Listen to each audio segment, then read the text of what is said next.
How to fix you can't link your partner on Flu app. Now, first thing you will do is just navigate your Flu app, just long press and go to app info.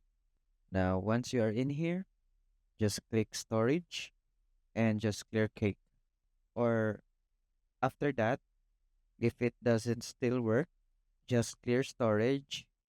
And if it still doesn't work, you just have to uninstall the app.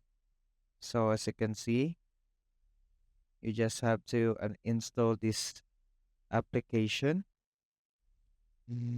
Just uninstall it and install it again.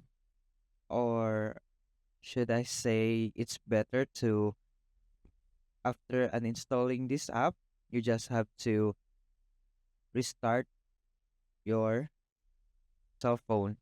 And once you restart it, you just have to install it again after you restarted your cell phone.